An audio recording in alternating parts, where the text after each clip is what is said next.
get on. Okay, Bismillahir Rahmanir Rahim. Alhamdulillahi Rabbil Alameen.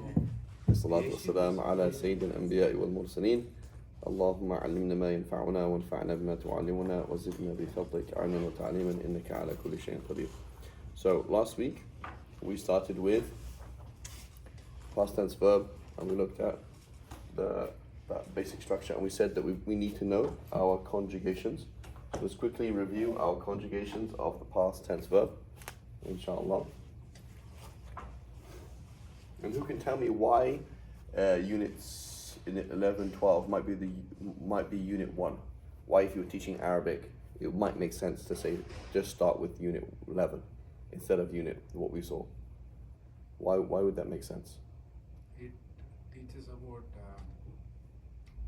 when to use. I think 11 and 12 is about inna. No, I think the question was the male, female, or the singular, plural usage that was connected to the class 1. Yeah, so that there we looked at, for example, hada, hadi, right? And we looked at noun sentences, right? Yes. So, But here in units 11, 12, 13, 14, we started looking at the past tense. So why is the past tense so important to Arabic? yeah, I think 11 and 12 mainly focus on how the words are built on from a Mhm. root letter. So that is the So- main principles. So doing 11 and 12, so imagine, for example, you're teaching science, okay? And you're asking some little kids and they say, hey, does anyone have any pets? They're like, yeah. Where did your pet come from? And they're like, I don't know. Do you think you had a mummy and a daddy? They say, yeah. And then they start learning about plant reproduction and animal reproduction because they can connect, right? But is that the foundation of science, or is foundation of science in physics? Right? You'd be like, no, actually, let's go to physics. Because before I talk about, then I'm going to go to chemistry, and then I'm going to go to biology. That makes sense. Because what's happening in biology is basically applied physics and chemistry, right? And so in what we started looking at as what was easy, هذه سيارة, هذا باب. Oh, that would make sense. It's easy to start moving the class, right? Start to do the class as language learners. But if you want to know the foundations of Arabic, it's in the verb. The foundations of Arabic goes into the verb. That is the most basic source of meaning and the basic structure, right? And so that's why I say, the verbal sentence, and particularly the past sentence, that is where everything comes back to, okay? And so that's why we talk about that. Okay, so let's quickly just review, and then we'll, so we finished 13 and 14, I believe, right? Let's look at 15. Let's quickly review them. If I take a verb like fataha,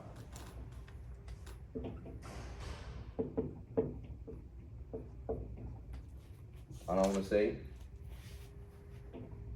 I say he, they.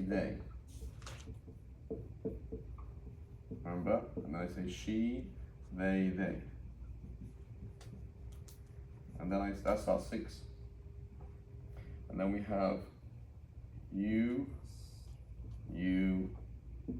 There's 6 U's, right? We're going to use you.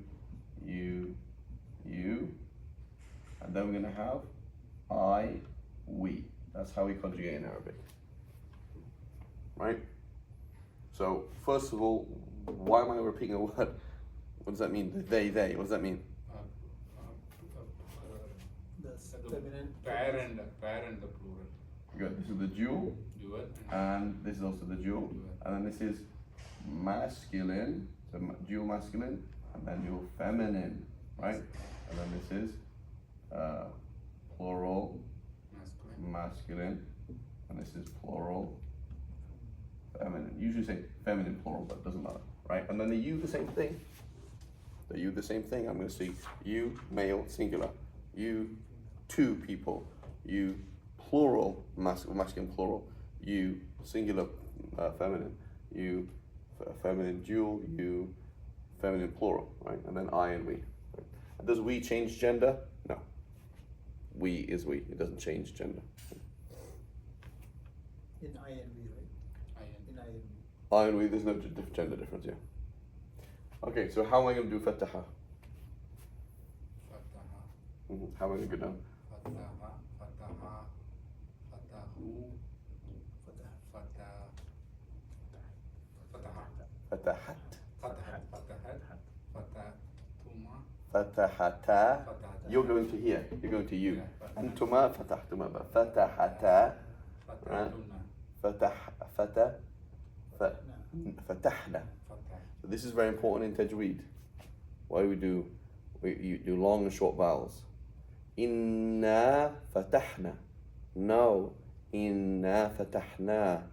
It's the same thing. No, it's not. Fatahna, those group of females opened something. Fatahna, we opened.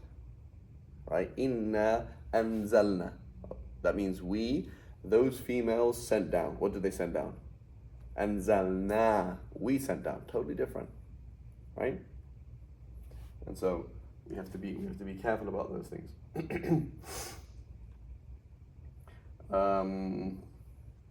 So they fatahata fatahna. Okay, and then you anta fatahta and antuma fatahtuma antum fatahtum anti fatahti fatahtuma. So those two are the same. And then fatahtunna, right? Fatahtunna. And then ana fatahtu wa nahnu fatahna. Right? This is the long over. Fatahna, yeah. Fatahna versus fatahna. Okay? Just like somebody says, pitch. Right? And you say peach instead. Peach is a fruit. Pitch is a sound, about the sound. What's the difference? They're totally different words, right? So long and short is very important. Changes the meaning, everything, right? And so red and read are not the same, okay? Or rid, red, and read, they're not the same things. So it's very important, okay? One more? Should we do one more? Just practice. Let's say akala. What does that mean, akala?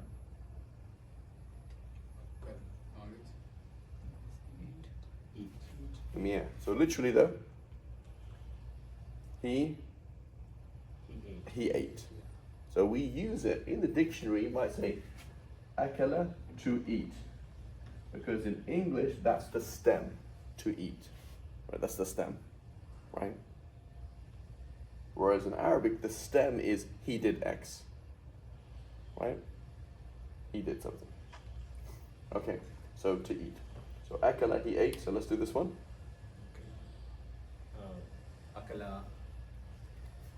So akala, he ate. Those two. Akala. Akala. Two. Eight. Akalu. Akalu. They ate. Akalat. Akalat. She ate. Akalat. Akalatuma. Akalta. Akalata. So what I'm going to do is say akalat and I add an alif to make a dual. Akalat, akalat. So akalata. Right? How often do you think you say akalata? Never. It's not a common thing, right? Unless you had two daughters in the house, if they have, they've done that, right? And then in modern standard and modern spoken Arabic, modern standard Arabic, it will be there on Al Jazeera, on the news, etc. It's there, but it's not that common. In spoken Arabic, they don't even use that. They don't use dual at all. It's just they. They have different ways of saying they, but they're not going to use it. So that's right. Okay, so akalata, and then they, feminine plural, those females ate. Akalna. Okay, akaltunna, that's you. Yes, when I'm speaking to a group of females, akaltunna. Okay, and now you, speaking to a male, akalta. Akalta, the two of you. Akaltuma, all of you. Akaltum, singular. Akalti. Akaltuma. Akaltunna. And then ana. Akaltu. And then akalna. We have eaten akalna. Okay, one last one. Should we do one more? I think this table at the back. This part. Punishment for being late. So we're doing the conjugation of the past tense verb. So if you go to, I think unit 14 shows the whole table, right? 44. Page 44 gives the whole conjugation. So we're going to give you a verb.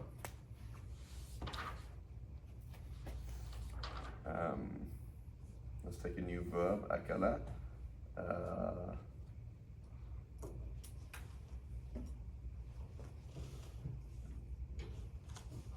I'm gonna give you two verbs, okay? One is simple, one is not simple.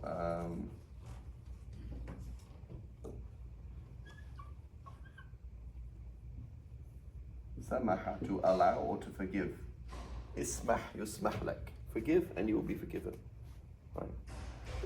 It's interesting. Samah, you also use it. It means permission. Samaha means generosity. Notice the connection. Being generous with emotionally. It's okay. Don't worry about it. Go ahead. You're forgiven. That's being generous. Samah. You say samahat fulan, like it's like saying his honorable so and so, right? But it means like literally the forgiveness and generosity of so and so has allowed us to do this, meaning he has allowed to do that, right? Okay, so samaha. Bismillah. Samaha, samaha, samaha, samahu.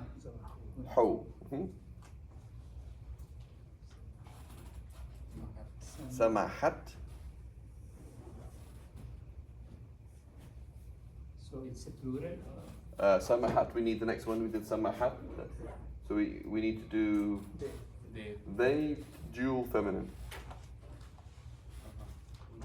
Samahat, samahata, Samahata, samahatayn. samaha, samahna. Samahna. Those females allowed samahna. And then anta, so you. Samahtu is I. Anta samahta. Ana samahtu.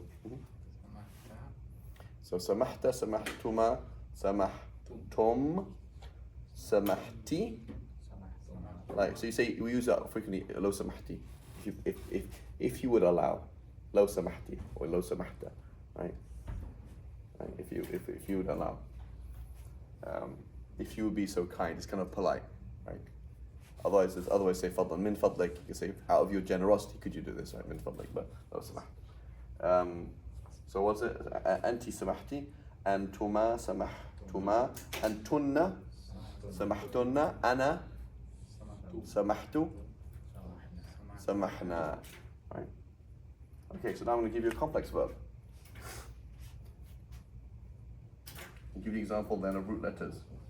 يتبغدد.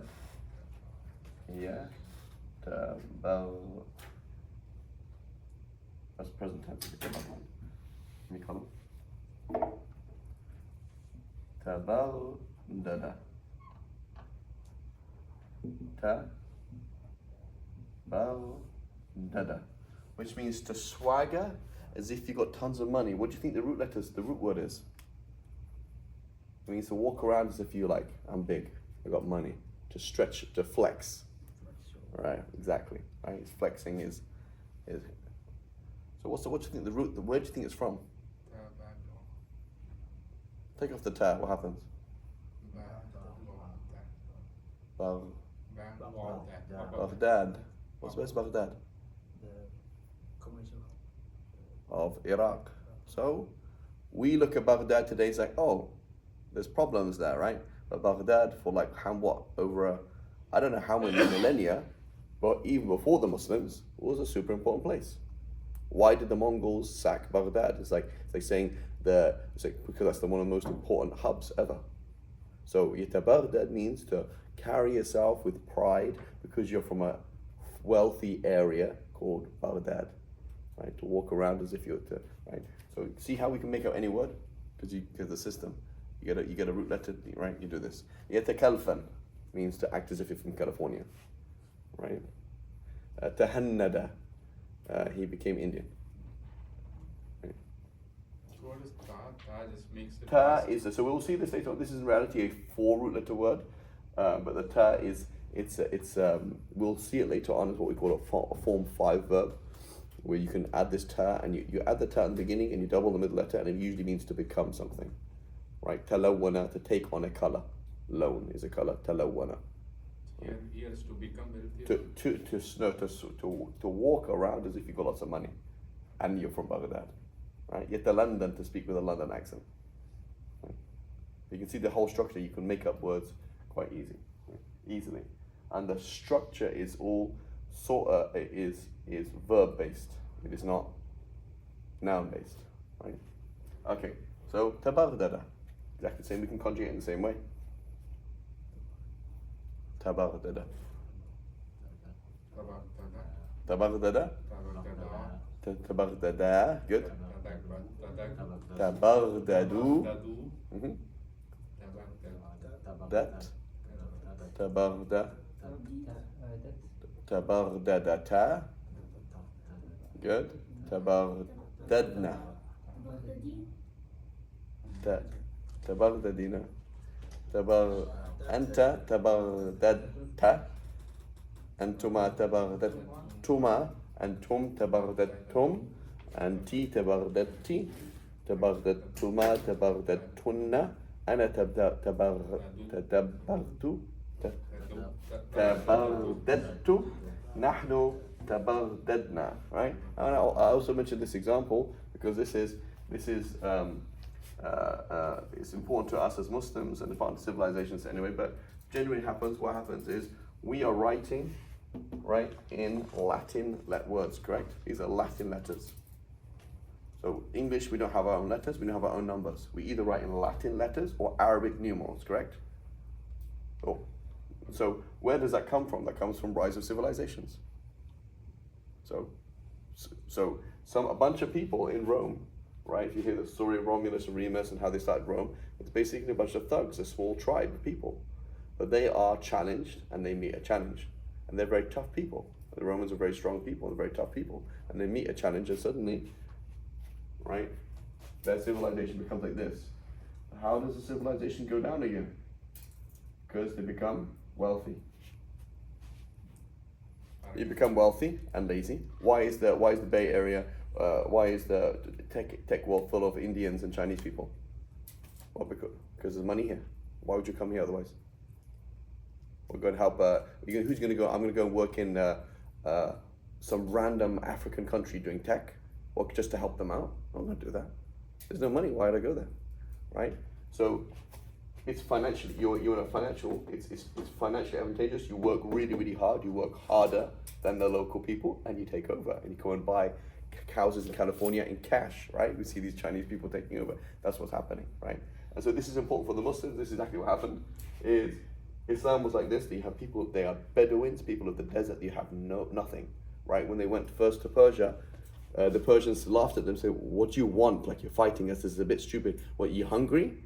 Like, if you're hungry, we'll just give you some food. Like, go away. Like, this is not. We don't have time for you. Like, you're not honestly going to take us on. You're like nobody. So we're not here because of food. We're here for Islam. But they are, at least financially and physically, they are poor people who live rough lives and tough lives. They grow up in the desert. Imagine your son. He goes out by playing in the 150 degrees Fahrenheit. That's just normal. And he comes back with a lizard after 5 hours. And you're like, oh, that's just normal. He's a very tough kid. That's normal life. As opposed to what happened then? The Muslims, they conquered basically Spain to China and then became fat. We are the superpower. We're just going to tax non-Muslims because it's useful. We don't have to do da'wah because it's not very important. And let the scholars do whatever they want, and we just become fat and lazy. We don't care about the deen. So then what happens to you? Allah subhanahu wa ta'ala destroys you with the Mongols, for example, or other things, right? And so, for example, I know one of my teachers, a scholar that I'm familiar with, he said, I was in Baghdad before the first Gulf War. And you can imagine what it was like. Was deen strong? No. Was everybody, that's not how people are working, right? So you work hard, you become self-confident, and then your civilization crashes bit by bit. Slowly but surely, that's what happens, right? And so that's important for us on a Muslim civilization, a civilization in general, but also what about an individual? Same thing.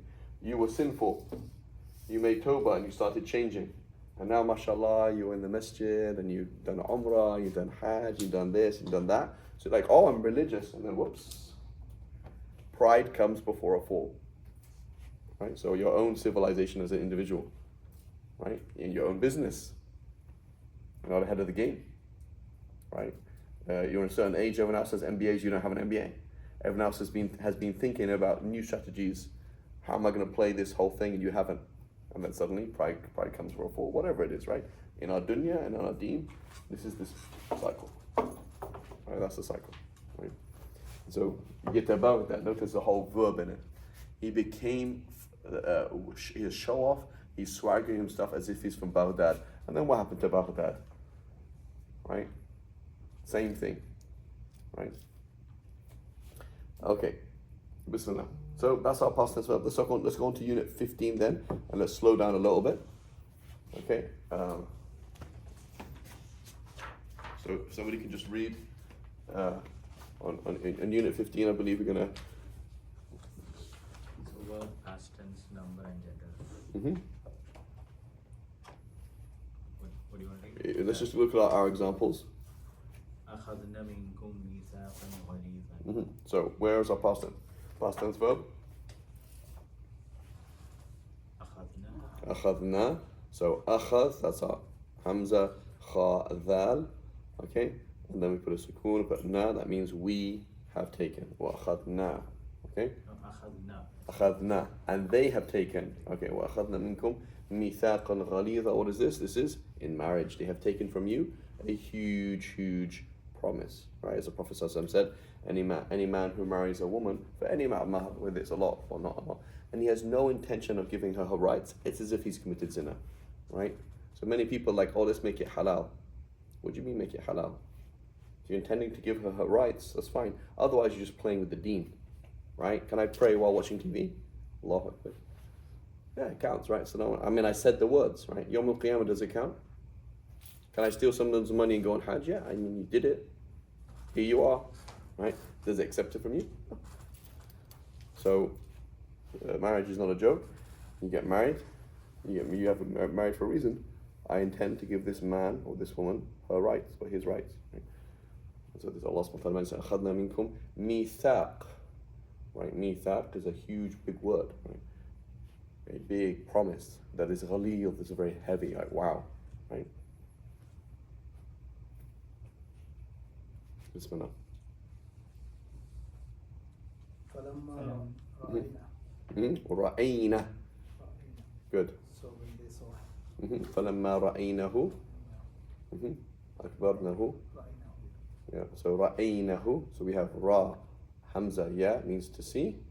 Na, they, feminine plural, when they saw him. So it has both the na and who.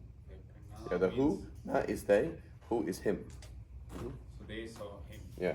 So in English, you think about it, it's like three different words. They, space, saw, space, him. In Arabic, Saw comes first. it's like this. Saw, they, him. There's no space. So that's like a big word. So like, what's that? What's sorty? Oh, saw they, him. You have to cut the words up, right? It looks long. It looks like a very strange word, like a big word, right? So if it is, instead of female they, if it is male they, it would be ra'aynuhu. It'd be it's a bit complex, but it's a ra'awhu. But let's take a normal verb, for example. Darabnahu, they struck him. Darabuhu, they struck him. That's easy. But ra'ina is a bit awkward because it has a weak letter at the end. It has a alif at the end. It's a bit complex. Ra'uhu. Ra'awhu. Ra'awhu.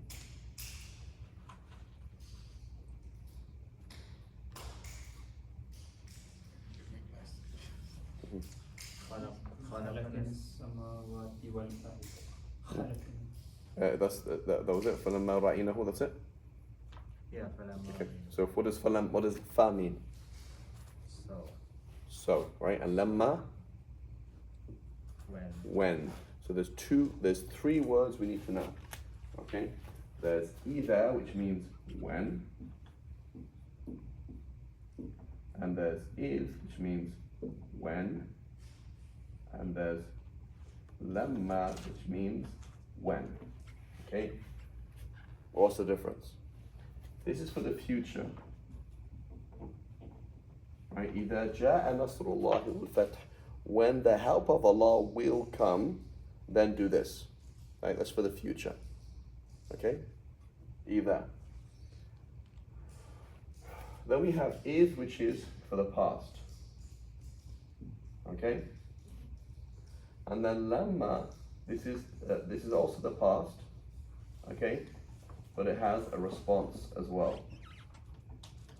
So, I say, can you remember when I fell over and hurt my knee? Question mark. So there's no when this happened, that happened. It's just, can you remember when that happened? Yes. هل تذكر إذ وقعت? Right? Can you remember when I fell? As opposed to, لما وقعت شعرت بالألم. When I felt pain.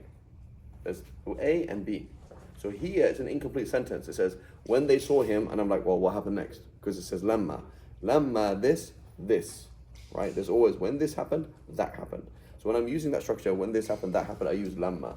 Otherwise I use the word if, which means remember when this happened. Right? And you see that in Quran, وَإِذْ قَالَ. Right? I remember when that happened. That's all. It's just it's not when this happened, this happened. It just says and when this happened, meaning remember when that happened, and remember when that happened. That's all. Okay? It's basically cause and effect, you use lamma. Cause and effect, lamma, when it's just the event. If when it's the future, cause and effect. إِذَا جَاءَ النَّصْرُ اللَّهِ وَالْفَتْحُ وَرَأَيْتَ النَّاسَ يَدْخُلُونَ فِي دِينِ اللَّهِ أَفْوَاجًا فَسَبِّحْ. So this has the two sides, right? Condition and response. This has it, but this doesn't. Okay?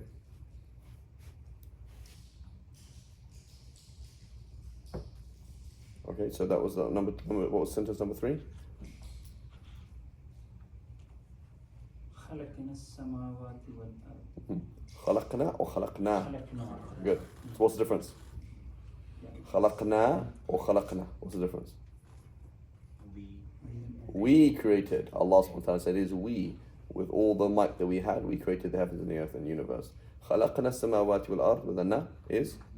They, female plural, right? Female plural.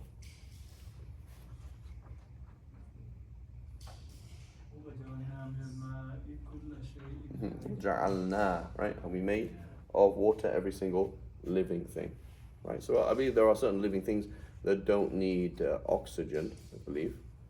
And there are certain, right? But I don't think there's any living thing that doesn't need water. Is it? I think that, right?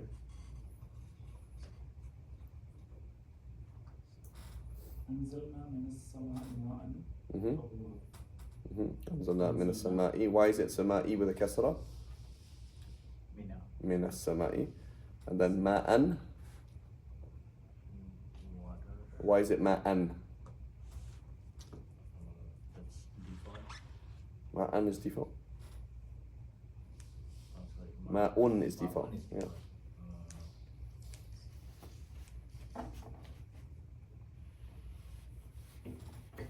So why is it ma'an? So detail.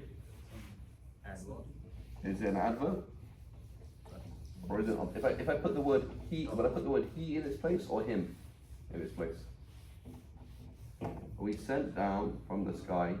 Oh, this is that object, right? It's the object, right? It's the object we sent down from the sky. Yeah. من السماء ماء طهورا, right? So now just to remind ourselves, this is how it was originally written. So imagine I'm reading a mushaf at the time of the Sahaba. That's what it says. This could mean what? This could mean not. This could mean that which. This could be ma'an, this could be ma'un, this could be, I have no idea. So there's no tashkil, and there's no such thing as a hamza, period. Hamzas don't exist. Okay, they don't even exist. So for their time, this is an issue of tajweed, how do I pronounce it? Is it, like, we're like, I know it's ma, but is it ma or ma? Right, like, I don't know. Right, just like somebody saying, what's this? Is it read or read? Oh, in this sentence it's read, in this sentence it's read. Okay, thank you. Otherwise I don't know what it is. Right? And so that's how it used to be written. They invented hamzas and they invented these things. Okay? So understand, Hamza is something that's added over time. So you'll find, for example, there's a poem by Ibn Durayd called Al-Maqsoor wal-Mamdud, where what he does is he uses a line of poetry, he uses a word that ends in a Hamza and a word that doesn't end in Hamza. Like, what's the difference between this and this? Because it's almost like, I don't even know, I have no idea. Because nothing is not written down. So you're saying this word means this, and this word means this. It's like, oh, it's two different words. Yeah, it's two different words. Right? And it's because it just seems like pronunciation. Like, you know, like someone comes up to ask me and they say, what's the difference between, like, how do you pronounce this word? How do you pronounce that? Integral, right?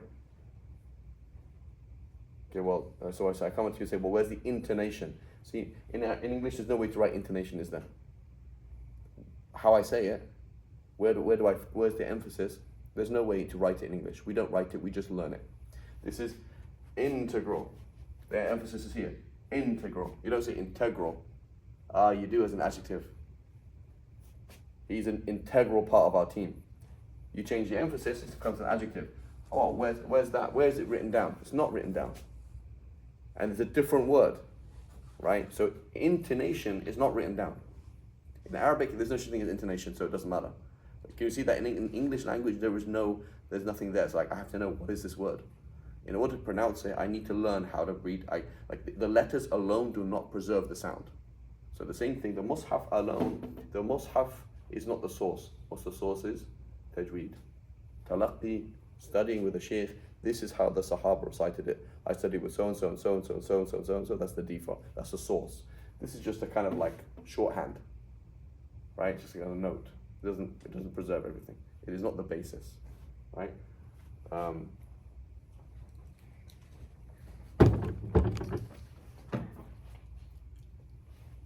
Okay, that's one thing. The other thing then Allah subhanahu wa ta'ala says, وَأَنزَلْنَا مِنَ السَّمَاءِ مَاءً طَهُورًا. There's a difference between tahir and tahur. Tahir means something and tahur means something else.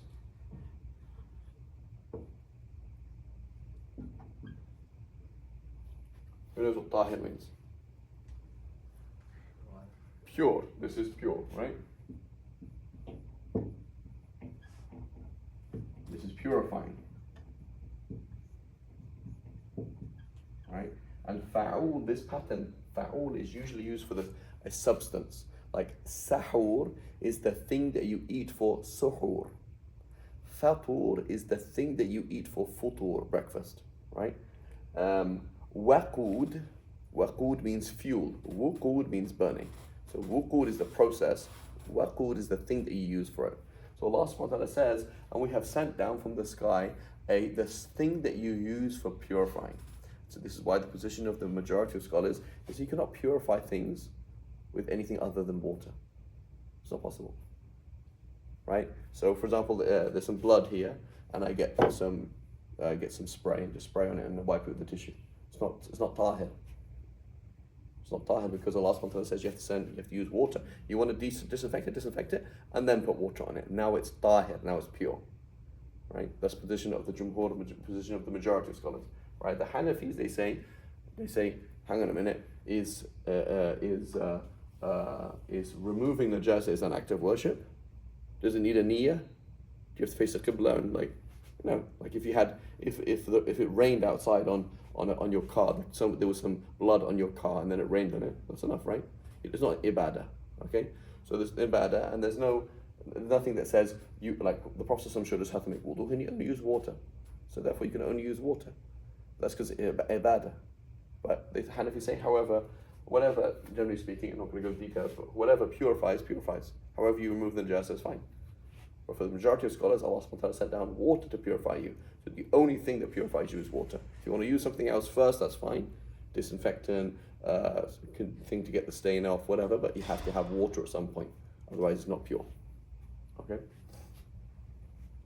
So that's the word tahur, tahir. Tahur versus tahir. Okay, وَأَنزَلْنَا مِنَ السَّمَاءِ مَاءً طَهُورًا.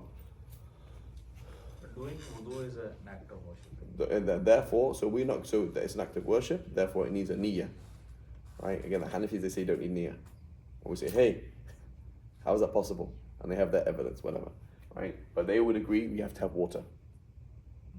And it has to be done in this way. If Rasulullah did this, you have to do this. Whereas they said this is not an act of worship. And we all agree with them. It's not an act of worship. You don't have a niyyah in removing the najasa. Right? And so they say there's no evidence to show that it's specifically water. Anything that, so if you use vinegar, okay, you manage to remove blood with vinegar, with glass, whatever. There's some blood on some glass, and you used what's it called, spray, some kind of non-water spray to remove it. It's fine. It's pure. Whereas for the jumhur, no, you haven't. It's still najas. All you did is like put urine. You put something on top of urine. That's all. You haven't purified it, right? And so. I mean, can you repeat it? Like, is it purification is not an act of ibadah? No. Is that what you're saying? Yeah, because let's say, for example, I had a prayer mat outside. It has blood on it, and it rains on it. And I said, "It's done. You didn't do anything. You don't get the ajr for the rain falling on your prayer mat. It's not as opposed to Hajj. Oh, you get a ding. Your Hajj is complete.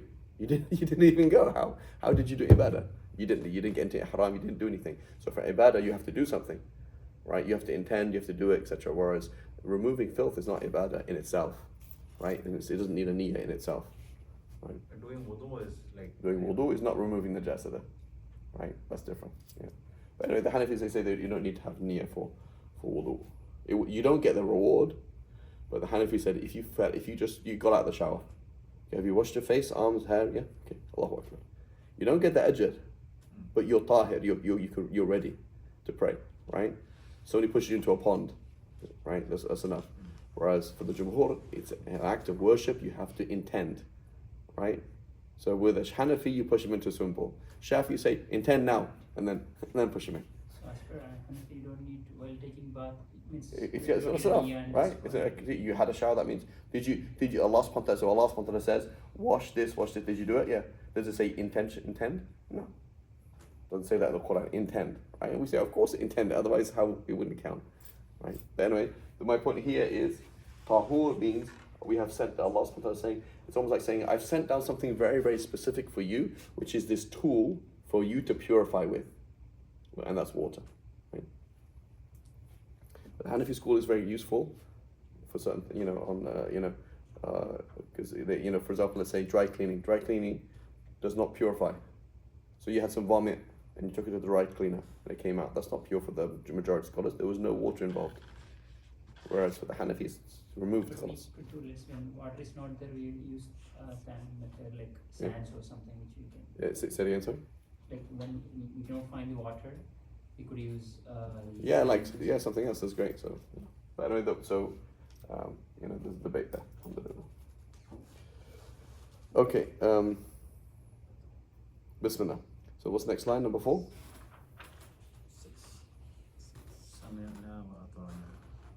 Sami'na wa ata'na. Here's an interesting thing. How is it translated? Just the literal meaning. Meaning we have heard. We heard. We heard. Was it we have heard? We heard. Notice that. So in English there's a difference. In Arabic there's one word, sami'na. In English you say I have. Like, have you seen Terminator 2? Yeah, I saw it when I was 12. Did you see Terminator 2 last night? So in English when you say did you, yes I did, that means at a specific time in the past. In your mind, there's a specific time. Either you use a specific time, at 5 o'clock I saw a man walking down the street, or I saw a man walking down the street at a specific time. As opposed to, I have seen a man walking down the street. That means yes. Have you seen a child this tall? Yeah, sometime today, I have. I have at some time. But you can't say I have at a specific time. That's what it means in English. In Arabic, it's not necessarily, not necessarily either of the two. On top of that, what is the context of sami'na wa ata'na? Is Allah subhanahu wa ta'ala says, do this, and you say, we have heard and we have obeyed. How have you already obeyed? Right, I say, make sure you pray 5 times a day, give zakah, follow the Prophet sallallahu alaihi wasallam, sami'na wa ata'na. It doesn't really mean we have heard and we have obeyed. It means we hear and we obey. Just like Jazakallahu khairan, Allah rewarded you well. It doesn't mean Allah rewarded you well. It means may Allah reward you well. Right? Sallallahu alayhi wasallam, Allah blessed him and gave him peace. When? What it means is may Allah do that. So often the Arabic, the past doesn't really mean the past. And we're going to see this again and again and again. Often it means something else like consider it done. Right? Sami'na wa ta'ana means consider it done. Like we have heard and consider we've obeyed. Right? The Prophet ﷺ said, قُلْ آمَنْتُ بِاللَّهِ ثُمَّ اسْتَقِمْ. He said, say, I have believed in Allah. Okay? I believe in Allah. It doesn't mean that. It means like say like that's it. I'm a believer now forever. Right? Like be strong in your iman and then go with that. And so the past tense doesn't always mean the past tense. It sometimes means it's done. Consider it done. Right? Even though it's not in the past. Okay? Bismillah. So sami'na wa ata'na. Right? So ata'na, that looks a bit funny. That's from the word ata'a yuti'u. That's what's called a form for verb. It doesn't look like sami'na. Sami'na looks like a normal verb.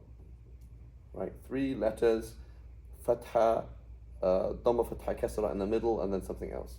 Right? That's a normal verb that we're seeing right now. But ata'na is something else. Okay, bismillah. At the table at the back.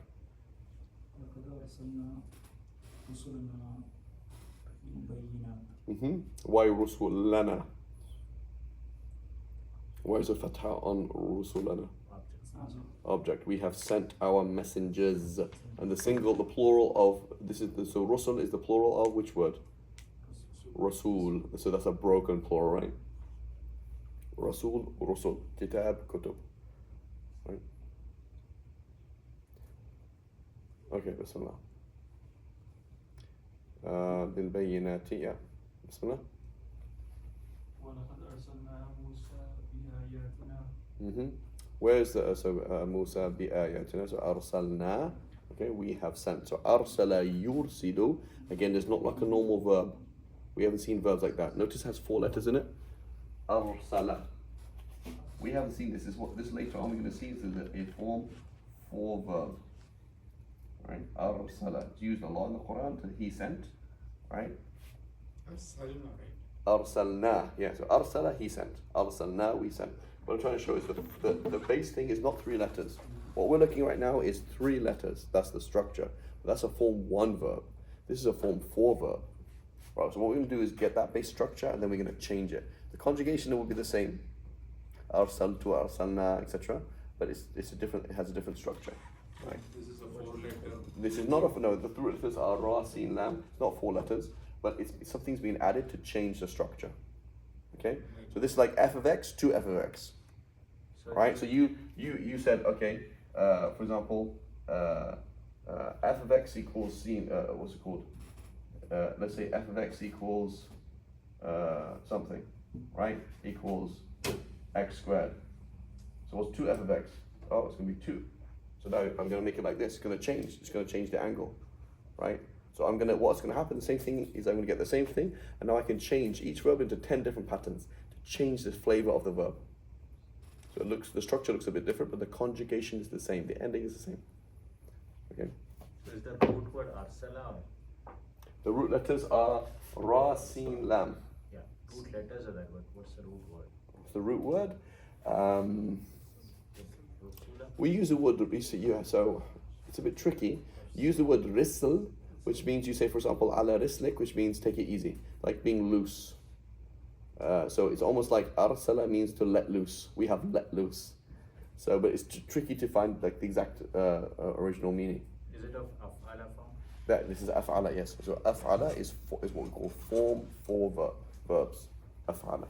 So they all sound the same. Aslama, at'ama, arsala, adkhala, akhraja. They all have the same structure. They have an extra hamza, and then they'll shift into the present tense in the same way. They'll be arsala yursilu, aslama yuslimu. But the point is the conjugation is the same. We'll cover this in unit, I don't know, And what's 30. Similar to the Baghdada you explained. Yeah. Af'ala, what's the meaning? The meaning, we'll cover it later on. Okay. Inshallah.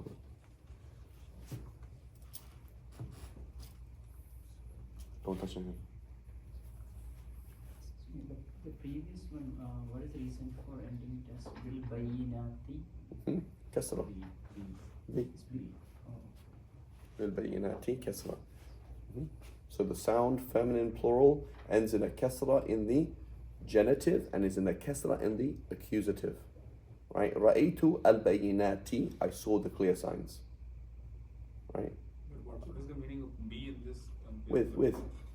Yeah, so it's a with. With. And that makes the bayinat to be the. Kasra, yeah. Okay, so now we're on number 8, is it? وَلَقَدْ أَرْسَلْنَا مُوسَى بِآيَاتِنَا. With our signs, right?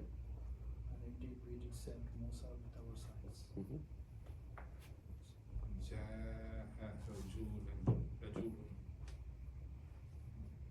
جاء رجل. Ja is the verb. So notice جاء looks a bit funny. Yeah. You put in the middle, it's supposed to be like فعل فعول فعل. This looks a bit funny in that there's an alif. So So it looks like this. جاء. I mean, it has a fatha here, it has a fatha here, but what's going on here? It's a bit weird, right? So the answer is it has a ya in the middle. It should be jaya'a, but you can't say jaya'a, you say ja'a. And so we'll look at this in unit 20 or something like that, and we'll look at it after this book as well. Is what do you do when you have what's called weak root letters? So there is a system, a predictable system of what happens if you have a ya here. It will respond in the same way every single time. Right? So this is ja'a, and then when you conjugate it, it sounds very different. You say jittu and jitna. Right? And why is that rajulun? Rajulun, because it's the default. It's a default. It's not the object. Ja'a rajulan, he came to a man. Ja'a rajulun, a man came. So ja came, and then we're looking for an object as a rajulan. We're looking for a subject. Okay, so we're looking for an object or a subject. I want to know, are you trying to say he came? Or are you trying to say a man came? So I'm trying to find two things. I'm trying to find where is the subject who came. I look, can't find anything. Oh, that means he then. Or and I look for an object, I can't find it. So the first the instinct is to, as soon as you see a verb, to look for the subject. Look for the subject. If you Then can't find it, then it means he. Then anything else is an object. Yeah. Well, I mean, it's based on the form, right? It's not like anything else is object, right? It's based on the form. Form and Yes, context of. If it is rajulan, then it is object, right? Rajulun, it becomes subject. Yeah, but in this context, it is subject, so rajulan, Yeah. the default form.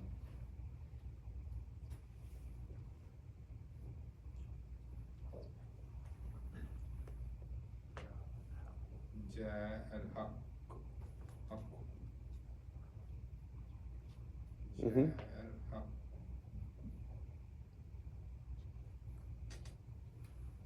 So ja'a al-haqqu, simple. The truth has come. Right? Ja'at sayyaratun. Mhm. A caravan came. Mhm. So we mentioned what is a caravan. So in Arabic today, sayyara means something, and caravan in today means something in English. Caravan originally does not mean a caravan, as in that thing that clicks to the back of your car, right? That's what I don't know. In England we call it caravan, right? A small thing, a kind of tent on wheels with metal roof and doors. That thing that's called a caravan today. That's not a caravan. Caravan used to be a group of travelers together. That's called a caravan.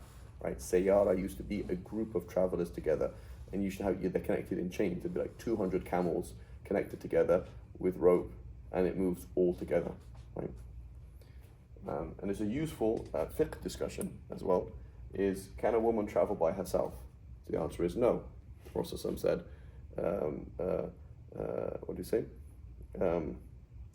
Let no woman travel alone without a mahram. Right. And so, and certain hadith mention the distance, right? So the debate, is it a distance or not? But the default, a woman cannot travel by herself. She has to have a mahram. Now, the Malikis, they said, yeah, but what if it was like a caravan? So I'm leaving Tangiers in Morocco, and I'm going with 200 camels. You can imagine what, there's like 500 people, 600 people traveling, and we're going to travel from Tangiers across North Africa, through the desert here and there, and we're going to go to Cairo. He says, so they say, well, what if it was like that? He's like, yeah, I mean, in that case, it's like being in a village. Like, am I safer with 200 people, and with 500 people with 200 camels, or am I safer in a village of 10 people? If bandits came to a village, right? So they said, if you travel like that, it's totally fine. For which reason, modern Malikis, they say if a woman is traveling in an airplane, or in a bus, or any public transport on a train, that's considered you with 200 people. So you're not considered traveling. Similarly, if you're on roads, let's say normal roads where there's cars, like anywhere you stop, there's somebody. Right? Anywhere you stop, there's somebody you could say help, right? Somebody stops you and does something to you, be like, hey, and it's like, there's cars going past all the time. You're not considered to be alone, right? Majority of scholars say, no, it's not like that. A woman needs to have a mahram and etc. But the Malikis, they say, no, it's like the concept of a caravan. Like today, it's like, that's how it is. It's not a woman walking in the desert by herself, right? And even the Prophet said about a man walking in the desert by himself. He said, one traveler by himself is a shaitan. 2 travelers by himself are 2 shaitans. 3 is a group, right? So it's a totally different thing, right? And so even for a man, it's better to be with people, right? People, men, you can fall into error, but a woman is by default more vulnerable, right? But let's say that concept of a sayyara. What if you were traveling with a large group of camels, right? A large group of horses or whatever it is. It's a totally different picture.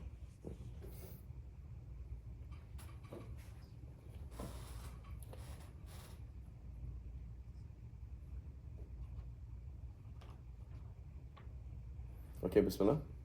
So ja'at sayyara is feminine, right? قد جاءكم رسل من قبلي. Mm-hmm. Messengers before me have come to you. Mm-hmm. Mm-hmm. وَلَقَدْ جاءكم. Mm-hmm. Has come to you. So you can say ja'a ilaykum has come to you, ilaykum to you, or ja'akum has come you. To you all. Yeah. So in English, I have to use the word to. In Arabic, you don't have to use the word to. Ji'tuka, I came to you. I came you. Like that. It works in Arabic. Right? قد جاءكم. Ja'akum has come to you. Mm-hmm.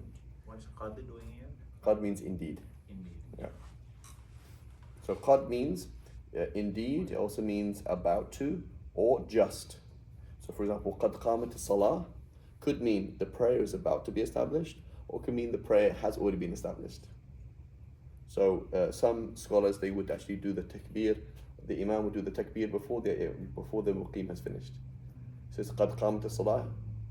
He would also say the takbir because it means the prayer has already been established. It's already happened.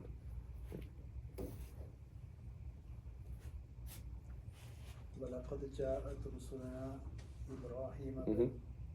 Bil Bushra. I think we did this last week, I believe, right? So Ja'at. So why was it Ja'at? We said it's Ja'at because Rusul is a broken plural, and any broken plural can be treated in its real gender because it's messengers, or treated as feminine.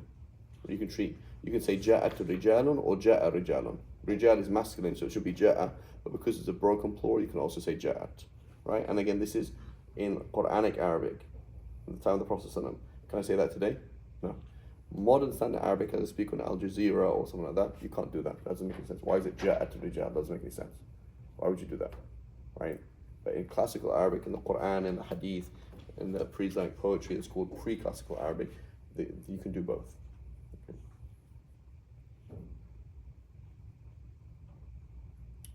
Okay. Anything else? And so here, notice the word messengers are used in 2 different ways in the Quran, for prophets and for angels. Right? It's not the same thing. Even the word malaika, it's from the word messenger. It's from the word alaka. Right? So that was an example of root letters, right? You look, the word, I'm trying to think, what's the connection between king, malik, right? And angel, malak. It must be related because they have the same root letters, right? You're like, no. Malak, this word malak, which means angel, okay, is originally from matlak. Originally from Malak. Sorry, Malak. Malak. That's where we get Malaika. This was originally from Matlak. So it happens, we'll learn later on, that sometimes the Hamza moves around. So you got so Ja'a, you know how they say Ja'a in Jordan? Ija. Ija fulan, so came. It's like, what happened to the Hamza? It went to the beginning of the word, what happened? The Hamzas often move around because it's a very difficult word and it's very hard to pronounce. So often it gets moved around. So here, this word was originally, we say malakun, angel. It's originally from malakun, angel, right? And malakun was originally matlak. And so the root letters are Hamza, Lam, Kaf. So in a dictionary, malaika is under Hamza, Lam, Kaf. From allaka yu'alliku or allaka yu'liku, which means to send. Which means to send. So angels are about send. It's got nothing to do with kings. Nothing at all. Right? But it looks the same. Look, oh my God. Malik, Malak. It must be related, surely. Right? Maybe the angels made them the king. Or, I don't know. That's what you think. That's not the case at all. The root letter is actually Hamza, Lam, Kaf. How did I know? Because Malaika. The plural suddenly has a Hamza in it. Where did that Hamza come from? And that was our kind of code. You can walk around, but don't do anything you shouldn't do.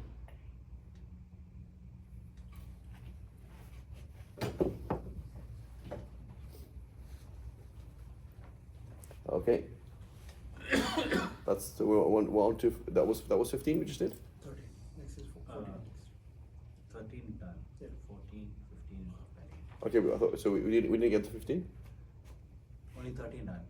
No, the unit 15. Is that unit 15? Oh, yeah, Unit 15. Okay. Anything else? Ya ayyuhan nabiyyu idha ja'aka al-mu'minatu. Oh, right. So then this is what I was mentioning about, right? Civilization and weakness. What's the context? The context is women who have become Muslim in Mecca and have walked to Medina. Could you walk to Tracy from here? What happened to you? If I say tomorrow, you have to sleep here, sleep outside tonight, and walk to Tracy tomorrow morning. How are you going to be? You can't do that. I can't do that. Whereas here are some women who walk through the desert. Now that's insane. 150, 140 degrees outside. Women traveling and doing the hijrah by themselves. Like, that's insane. Right? That's how strong the women were. What about the men? Right? So it's a very important thing. History gives us an idea. Like, what were people like? Right? What were people like? It was about a year ago. I went to a place next to Copperopolis. What's it called? Copperopolis. It's a bit further inland, and they have something called the I think it's called a moaning cavern. I think it's called. Copperpolis. Yeah, you been there? Yeah. So you go underground, right?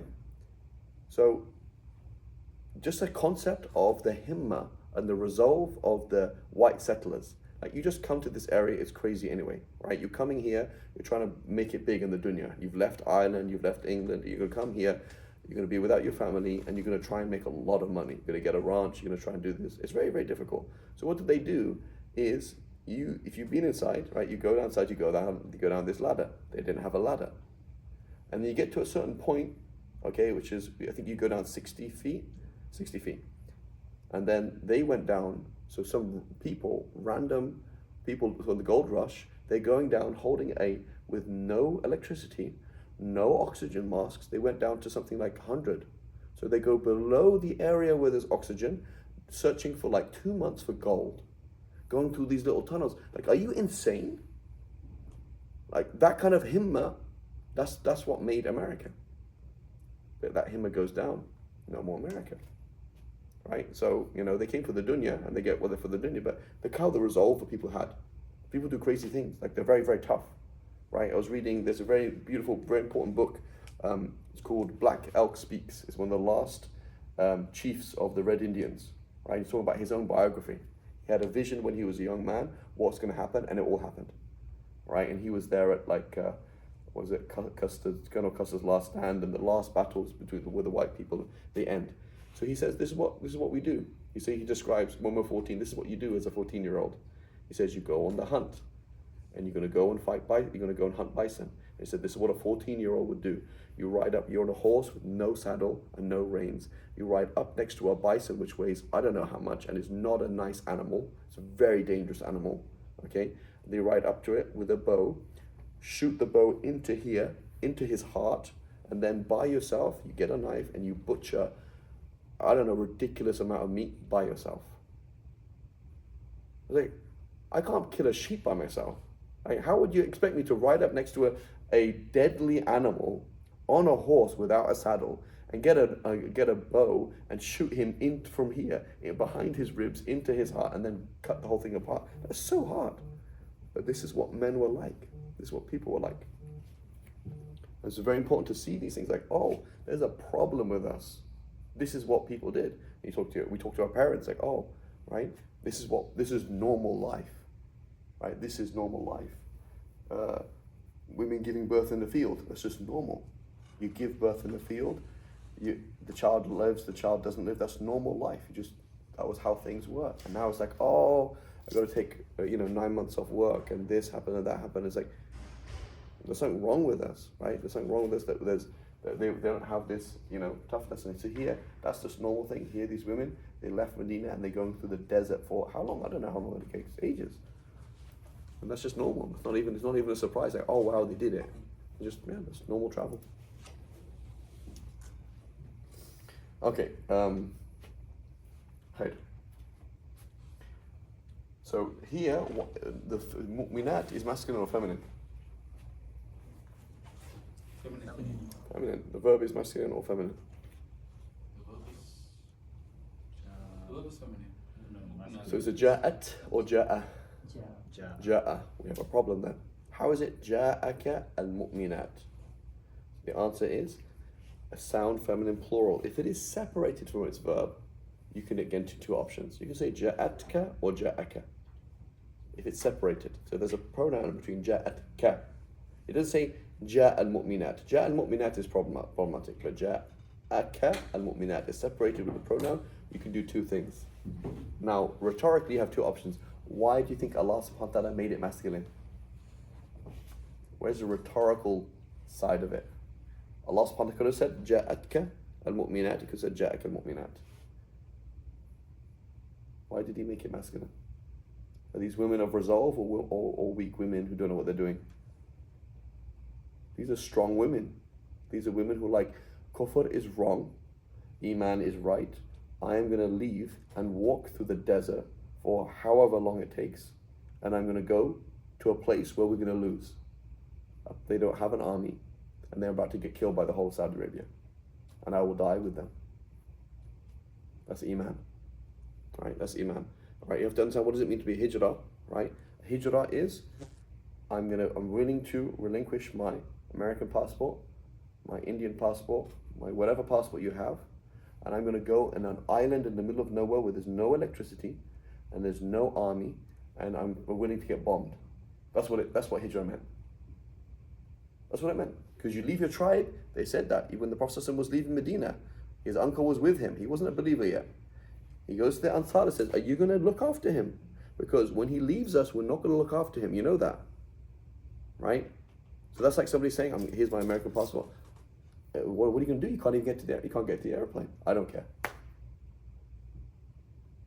You're insane. That's what they did. They said, I don't want to be protected by my tribe. Who's going to protect you if your tribe doesn't protect you? Nobody. There's no such thing as police. There's no such thing as international court. There's no such thing as army. There's nobody. So if you're not protected by your tribe, you have nobody. So that's when they did hijrah. It wasn't just moving one place to the other. It was saying, I accept I have no protection. My only protection is the Rasulullah Sallallahu Alaihi Wasallam and his army, which is not an army. They don't have an army.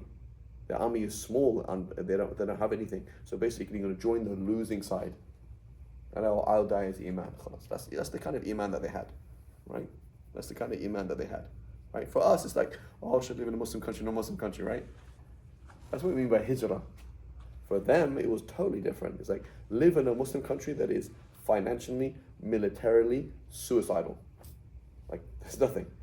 You leave Mecca, you go to Medina, no work, no job, no property, nothing. Right? That's what they did. It's just like, would you want to go and live in, I don't know, some random place somewhere where you're not even safe? Right? I have a British passport. I also have a Swiss passport. About to get my American passport. So I'm in the middle of somewhere, Swiss embassy. Oh, we're closed. British embassy. Oh, we're closed. American embassy. Right? Get rid of your American passport, Swiss passport, British passport. Right? You're. That's it. You want to get an evacuation flight? There's no evacuation flight. There's nobody. And you're like, I'll do it for the sake of Allah. That's what hijrah was, right? So the masculine is used that these women are strong women. These women are women of resolve, right? For the 13th one, why is Ja'at Rasuluna? Because messengers is... Good. Messenger is masculine, but because it's broken plural, I can do either or. I can say Ja'at or Ja'a, because it's a broken plural. So you could say Ja'aka Rusulun or Ja'atka Rusulun. Right? You can say for Rusul, it can be treated as masculine feminine because it's a broken plural.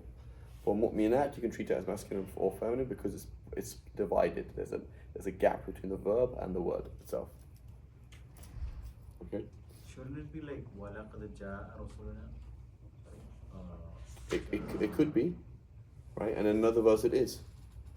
But the point is, Rusul could be treated as masculine or feminine. The moment it comes broken plural, it is feminine. Yeah, either or. Either or. Yeah. So the meaning is masculine, and you can also treat it as feminine. So you can do either or. Based on the context of the sentence, you. And now, which one do you choose? Right. So that's the difference between. Can I say don't in English? Is that a word in English? Don't. Can I also say do not? They mean the same thing, right? Rhetorically, do they mean the same thing? Don't. And do not. Yeah. Don't press the button. Do not press that button. Is it the same? Do not press that button. Whatever you do, do not. It's very firm, as opposed to don't press the button. Oh, I just pressed it. Okay, don't worry, just do. Right? But do not do that. So rhetorically, it's not the same. So Allah subhanahu wa ta'ala mentioning here, perhaps in the context, these angels, it was angels, and then they became in a form of strangers, and they were weak and hungry. So that's why he went and killed the calf to feed them. So there's a context that maybe they look in a different way. Okay.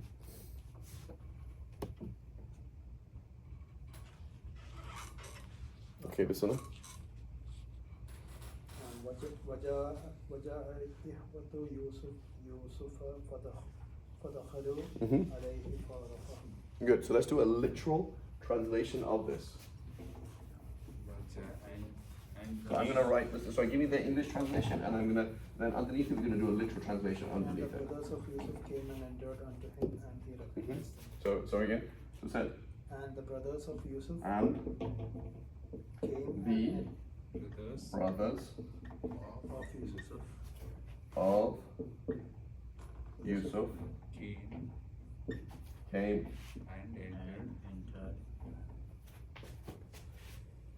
and entered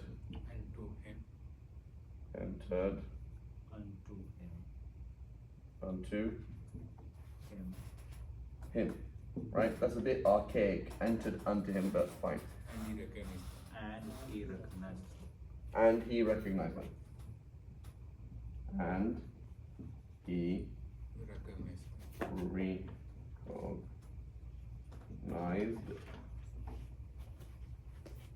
them. That's it? Yeah. Okay.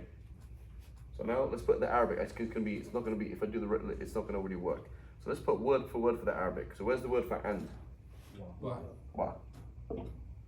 Where's the? Ja. Came. No. The brothers of Yusuf. This is Ikhwat Yusuf, so the other way around. But so the brothers of Yusuf is, this whole thing is Ikhwatu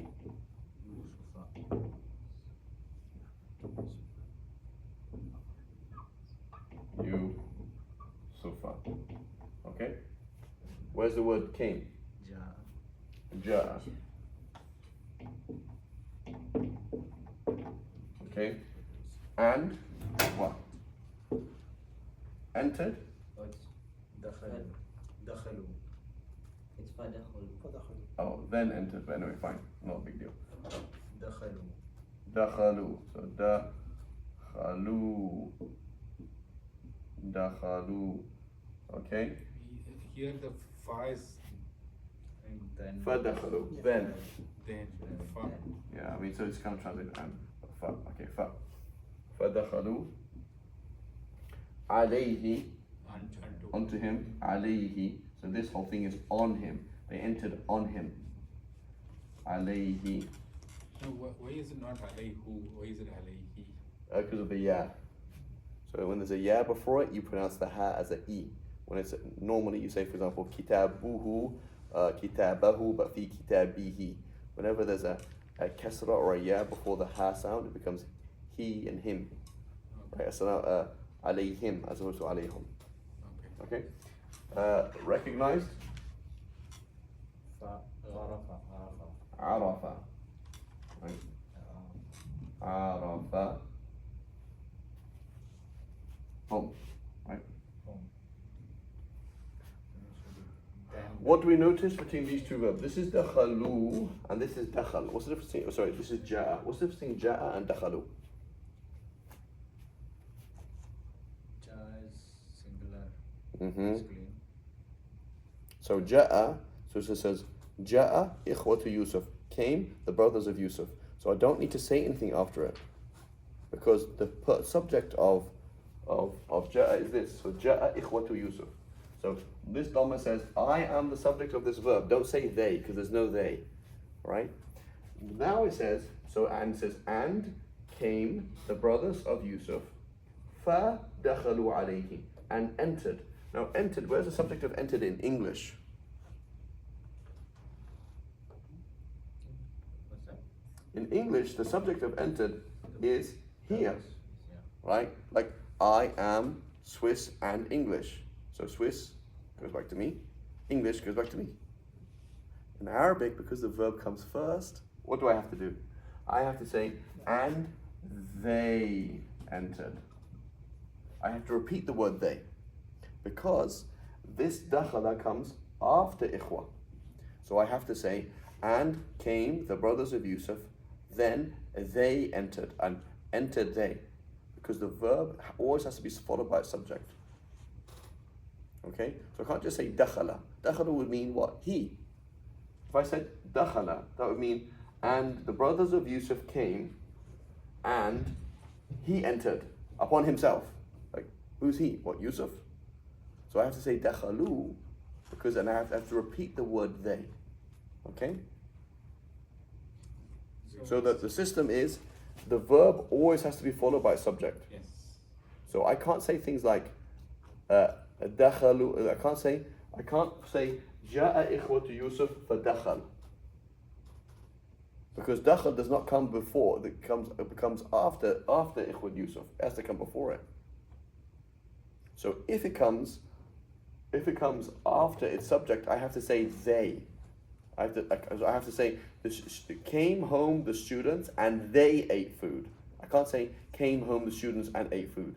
It doesn't work in Arabic, because this is always necessary. First this, then this. So ja'a ikhwatu Yusuf fadakhalu, entered they. I have to repeat the word they. In English, I don't have to do that. Okay. Why is No Ja'a matter not how many. Go ahead. Sorry, why is Ja'a not like plural? Plural, because it comes before it. This is its subject. So I say ja, and you're like, where's the subject? Here. And I say dakh, and you say, where's the subject? But why is it not like Ja'u ikhwatu Yusuf? That would mean came they, the brothers of Yusuf. And that wouldn't make any sense. Came they. That doesn't make sense. So the principle is I mention my verb, and then I'm immediately searching for where's the subject. Found it. And then I mention a verb, dakhala, and say, where's the subject? Oh, it's here. You can't go back. It's got to go forward. Right? Who's played rugby? Rugby? You played rugby? Yeah. In rugby, can you pass forward? Can you pass back? You can kick forward, right? In American football, you can throw forward, right? In the rugby, you can't. So it's always you have to be ahead of somebody and throw back, ahead of somebody and throw back. So the same thing. It's like that's a bit strange. Imagine playing rugby. It's like you start throwing forward. Oh man, American football and rugby are pretty similar, but that's quite a lot of differences, right? And so here it's always verb then subject, verb then subject. It can't be just dakhal. In English, I can do that. The brothers of Yusuf came and entered. Came and entered. What's wrong with that?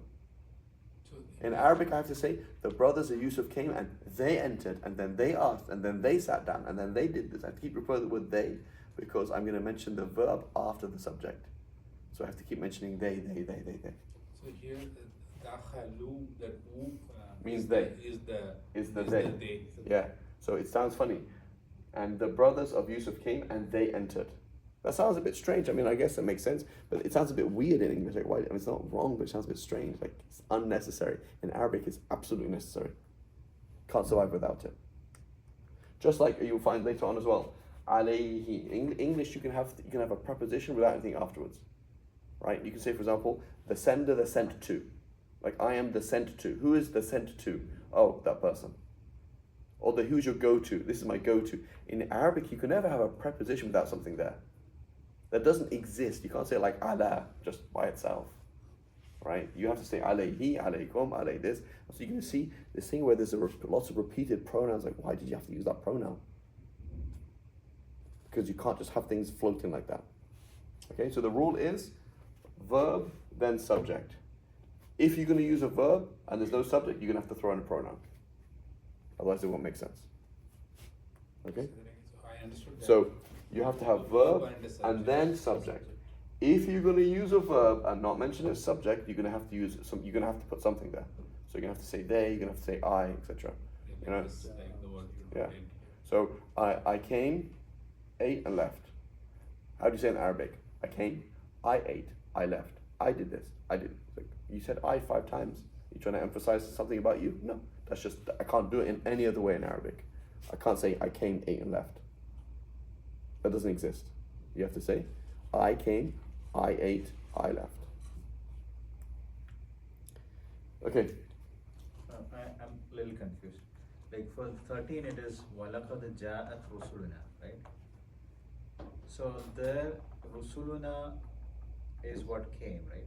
Mm-hmm. Subject. Right, the subject. So then we use ja'at there. Mhm. And in this case, we are using ja'a ikhwati. I could also use ja'at as well. We use Yeah, I could use ja'a or ja'at because ikhwa is a broken plural of akh. And I could do both. So the question would be, now they're asking, that's valid, why did you use it? Just like you were saying, why did the poet use I don't as opposed to I do not? And you would say, oh, because he's trying to show this or trying to show that.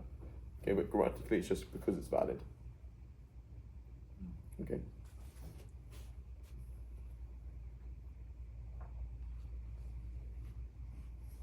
Okay, and this is an interesting word, to recognize, to appreciate, right? Arafa, not know, there's a difference, right? So do we know who Allah is? Yes. Do we appreciate who Allah is? Ah, that's something else. So do you know that Allah can do anything? Yeah. But do you appreciate that?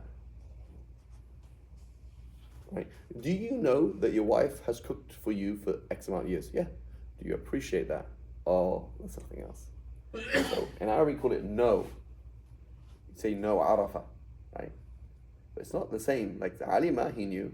Like here, arafa is here, right? Do you know Fahri, right? Fahri? You know who your dad is? Yeah. Yeah. You don't. Huh? You don't know who your dad is. What? I said, do you know who your dad is? Yeah. Do you know who dad is? Yeah. I'm telling you, don't know who dad is. Do you know why? Why? Because you haven't had a son yet.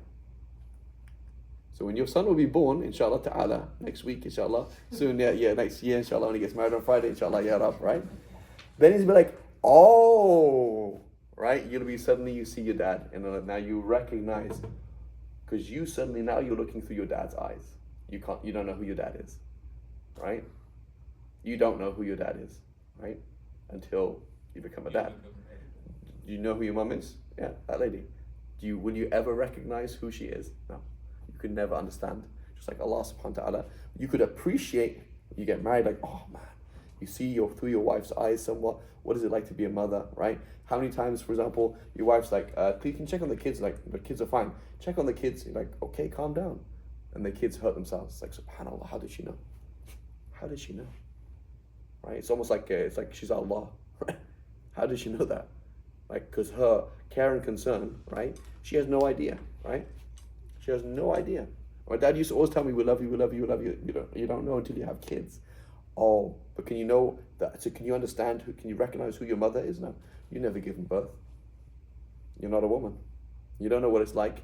You don't know what it's like, for example, when she calls up, like, are you okay? Are you okay? When you're 55 and she's she's still worried about your food, right?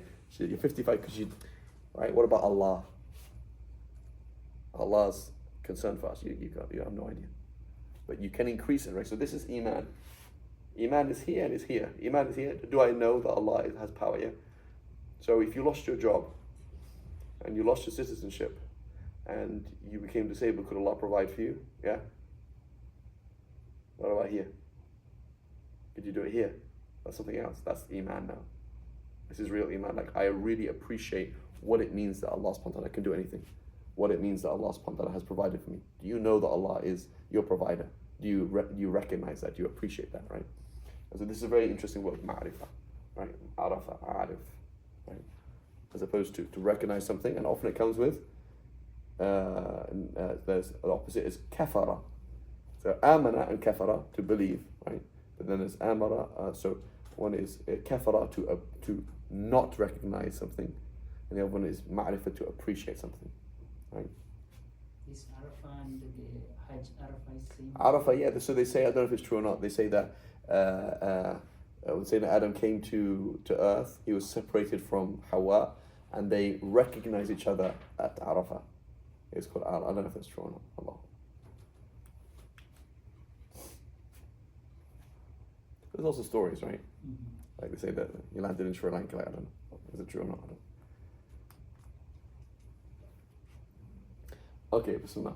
So shaking this, Arafah, Arafah with the Ain, this is the Ain. That's my bad Ain. Arafah, Arafah, yeah. Arafah. Arafah, and the subject is He. So that's fine. So that's fine. It comes after it, but you don't have to do anything. So it is Arafah huwa. It is Arafah huwa. There is a who, right? But this is different too, because he, say the Yusuf recognized. But if it's they recognized, I'd have to say they recognized. I would have to say the brothers of Yusuf came and they entered upon him and they recognized him and they asked him this and he asked them that and they said this, right? so You have to keep repeating the word they. It will be Arafah. Arafu. Arafuhu. Arafuhu. Because the Arafah whom, Yeah. then the subject. Arafahum. He knew. He recognized them, right? But they didn't recognize him. Okay, so them is the subject here. Then the he is just there for.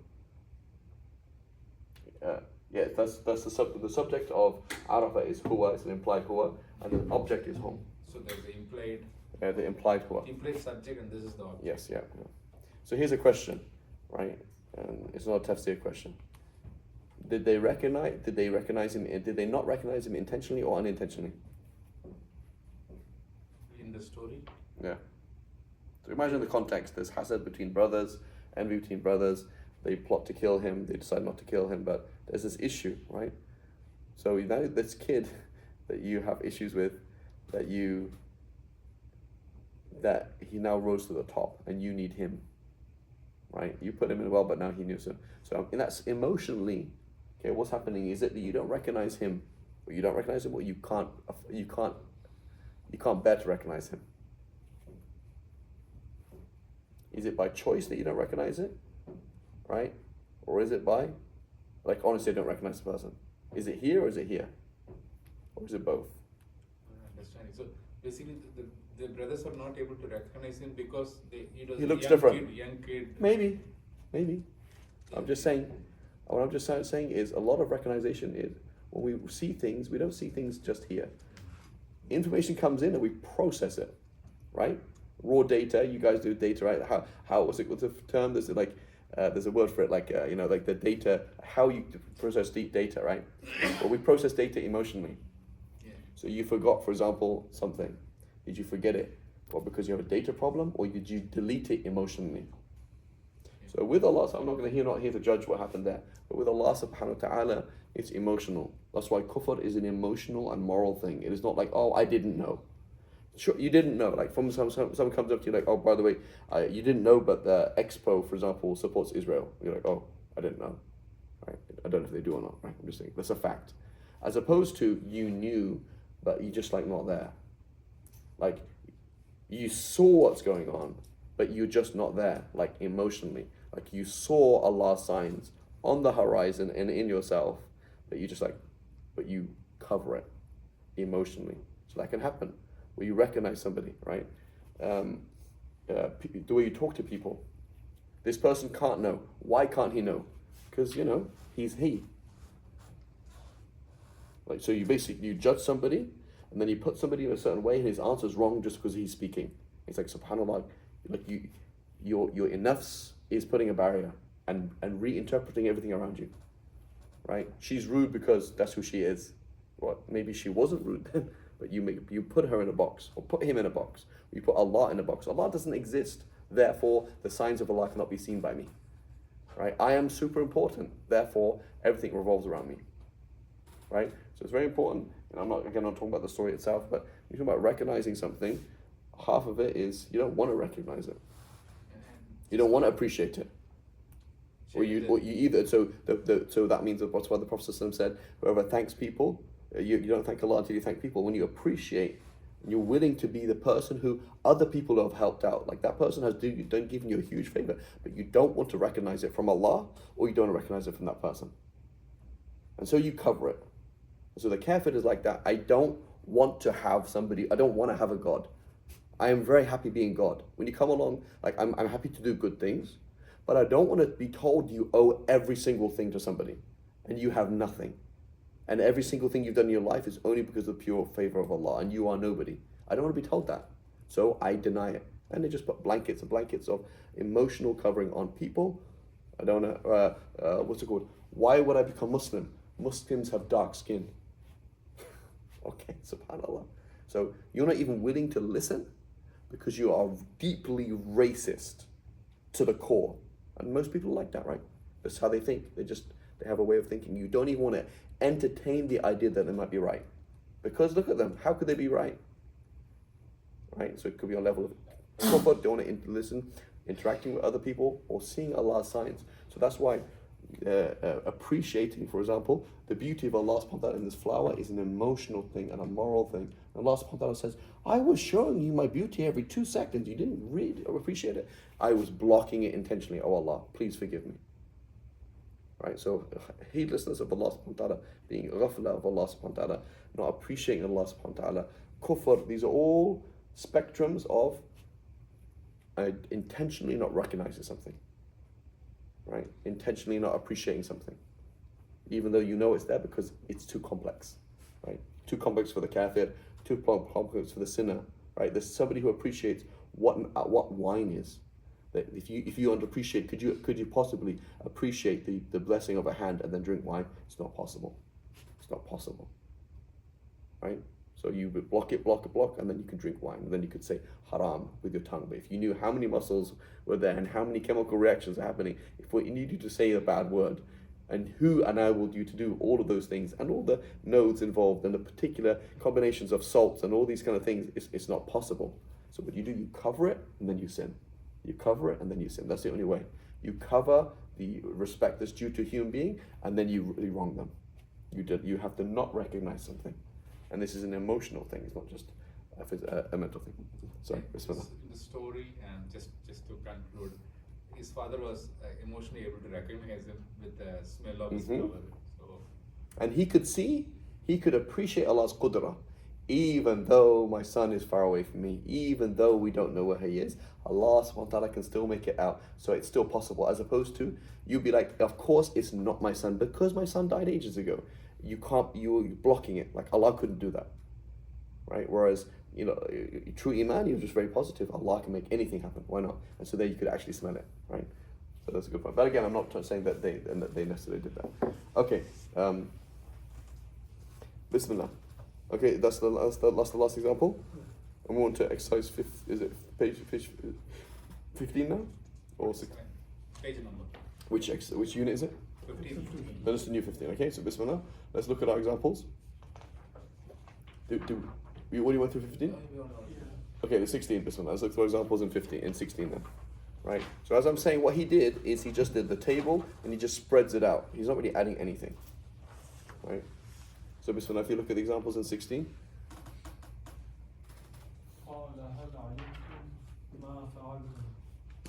So قال, that's a normal هو. قال هل علمتم. Right, that's أنتم. ما فعلتم, that's أنتم. Good, next one. Be Yusuf. Well, you did to Yusuf, not with Yusuf. ما فعلت به. Right, you did to Yusuf. What is hal there? Hal means I'm asking a question. It means question mark. So in English, what you have to do is you're going to change the sentence. I knew, did you know? And then you change the intonation, you say, did you know? So intonation change and verb and the order change. In Arabic, you just get the same sentence and you put hal before it. Ana farid. Hal ana farid. So the intonation changes and you just keep the sentence as it is, put the word hal before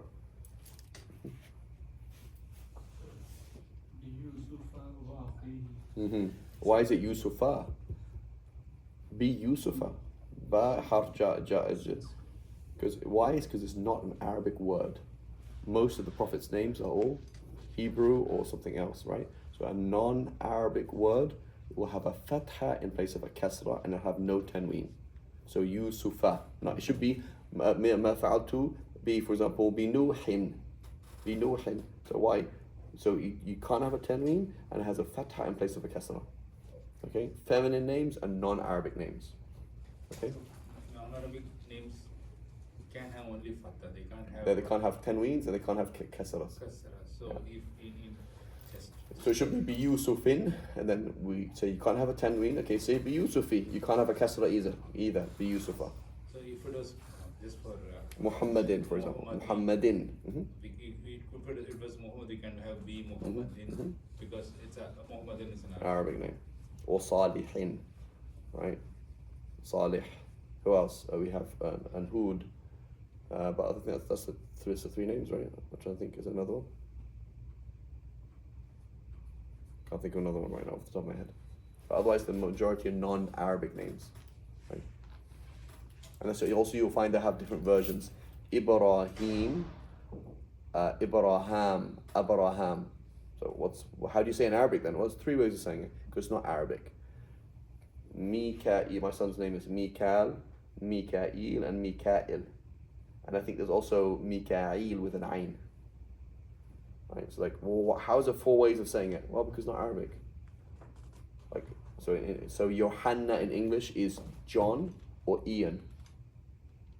That's two ways of pronouncing a word that's totally not even English, right? Or then Juan, right? In Spanish, Juan or Juan, right? Juan, right? That's Johanna. So the word is Hebrew Johanna, and it comes into English. We don't know how to pronounce it, so we pronounce it John, right? And we pronounce it Ian. Totally different pronunciation, right? Number two. Or no? قد كفرتم بعد إيمانكم. قد كفرتم بعد إيمانكم.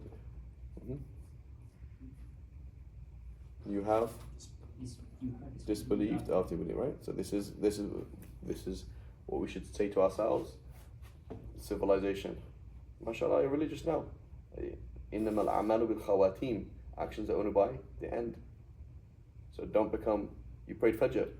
Don't become complacent because you won't pray Dhuhr. So you say, Ya Allah, please, pray Dhuhr. Yeah, of course I pray Dhuhr. I pray Dhuhr every day. When you start thinking like that, that's when you go down. Of course. Why would I cuss? Why would I say something haram? I don't do that. Well, you see what happens.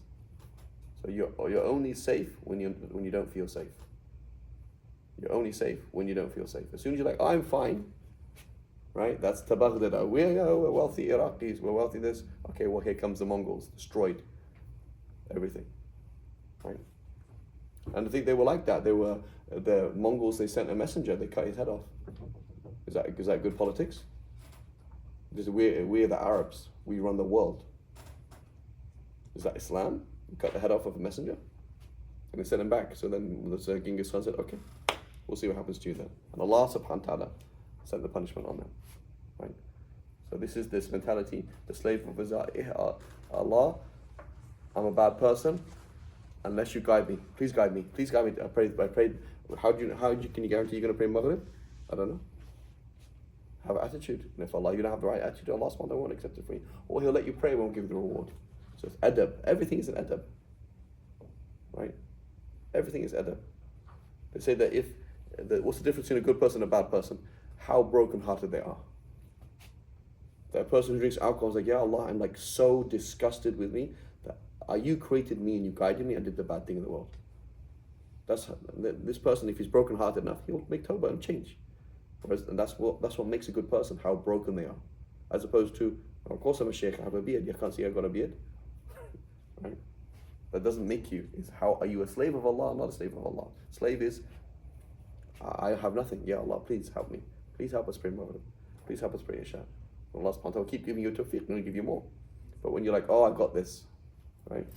That's when you fall. Okay, Bismillah.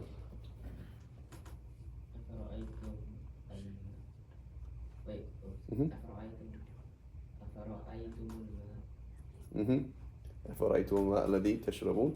So أفرأيتم, a question mark, fa then. So I'm asking a question. So it says so and or then. Have you seen? So where does the have you seen? How is that a question? Because it has a. So you have hal or a to ask the question. Ra'aytum, ra hamza ya, saw tum you. Question mark. So seen you. That's what it's saying, right? Afara'aytum. So question mark, and then or so. Seen you, the water, right? What time's Maghrib? 8:20. 8:20. So we should. أفرأيتم الماء الذي. Should we just read one more ayah and then?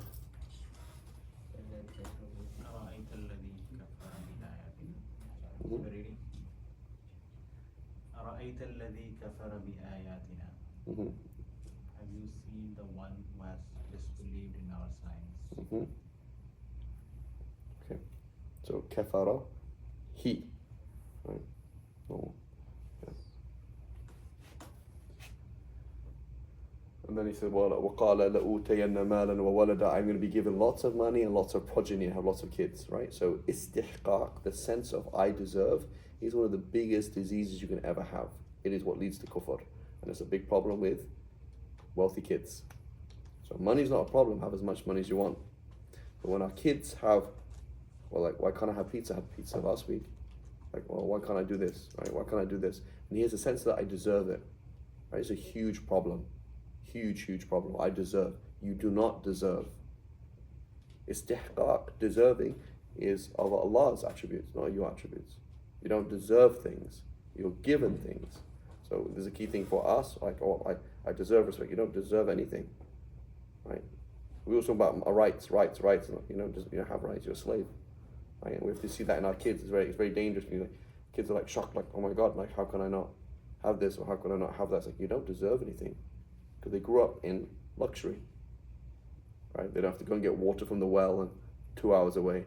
They don't have to walk to school for 2 hours. They don't have to do this. They don't have to do that, right? They grew up in luxury and then they just feel like, well, I deserve this. And that reflects on their relationship with, or our relationship with Allah subhanahu wa ta'ala and their relationship with Allah subhanahu wa ta'ala. Like, you don't deserve things, right? That's his mentality. Allah subhanahu wa ta'ala says, look at this guy. Look at his mentality. I'm going to have this and I'm going to have that, right? I'm American, for crying out loud, right? It's a problem, right? The average American versus the average Indian, even if he's a Hindu, there's this problem. Like, you have the disease which is I deserve, right? And the whole rhetoric is, me time and this and that. It's all around the self, right? So it's a huge problem. We have to be very careful of it. Right? May Allah forgive us all. Subhanallah wa bihamdik. Ashhadu an la ilaha illa anta nastaghfiruka wa natubu ilayk.